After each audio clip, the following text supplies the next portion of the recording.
Anderson fight as well, isn't it? Yeah, yeah. So Anderson Silva beat Chavez Jr.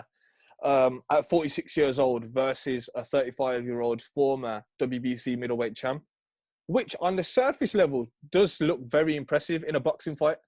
Yeah. But Until you look at records. yeah, I mean, Chavez has got a good record. He was like 46 wins undefeated, and then he lost one, and then it just looks like he kind of slipped off, and he's like win one, lost one, win one, lost one. And his dad, who's like 58, fought on the same card, and he took his headgear off and was like, "Yo, let's fight properly," because I had a little bit of a thing after the bell. But he looked in probably better condition than his son. Like both his sons were on the card and they both lost. I think his old man said a couple of times, isn't it, that he doesn't really put in the fucking work, his son, man. He's actually said, he's come out and said, he goes, his son should retire. Both sons should retire because they don't prepare properly. And it's like, they're like disrespecting boxing by going out there and losing to like an MMA guy and not training properly. He's like, I'd rather them retire than just not train properly and stuff. And to be fair, like Chavez Jr. against Silva, like he didn't really throw too much. And he kind of did the same against Canelo when he fought Canelo. He got this decision, which is quite impressive, but he wasn't really letting his hands go. So it was good to see Silva, though. He was still doing it, like showboating a bit in there, putting his hands down. He used to do in MMA. Like, he's like, come on, like come on. him on and that in the corner. Yeah. So it was good to see him back in there. And I think he starts calling out Jake Paul and Logan Paul. Everyone wants that money fight. He wants that. Everyone wants it. Everyone wants it. You know what? Jake would probably take that just to say I took out one of the best MMA guy of all time. One of them. I think it probably makes more sense for Logan to have that fight just because of the size. Yeah. As well, because he's obviously bigger as well.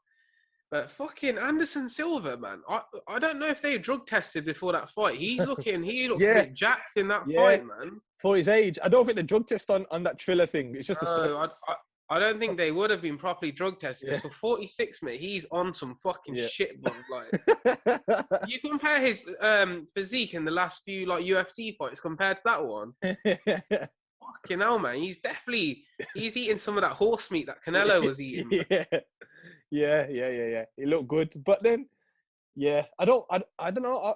Logan might take the fight, but he's probably got bigger fish that will want to call him out. I don't know. Yeah, I know that Jake wants to, from what I've seen from his interview, wants to take out after Woodley. He wants Diaz. He says Diaz is an easy one. He says he's washed. So that would be an interesting one. Yeah. If he gets through Woodley.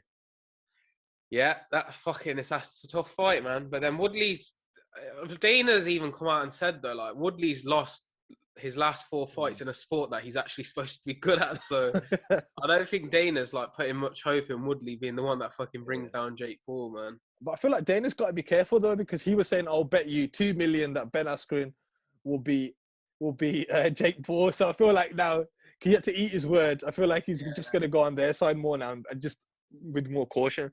I feel like Woodley can get it done if he lands a good few power shots. But I'd hate to see him not let his hands go again. That'd be the worst thing. Like, yeah, that'd take the fucking piss, man. Yeah, if you're just like not letting, like I can understand not letting your hands go against like Vicente Luque or Colby, but against Jake Paul, he should feel confident enough to just let his hands go. But yeah, when's that? That's in August. Yeah, August 24th, I think. It's like right at the end of the summer, that one. Yeah, but that Triller card was a circus, man. It was like they had Canelo. Canelo gave a lot of respect to Silva, but I think in one of the fights, I can't remember which one it was, they literally called him from the crowd, and he went from the crowd in and cornered someone. It was just raggo shit like that. It's just mental. Yeah, it's fucking weird. The whole production thing's weird, man. Like Triller's events are fucking weird. So yeah,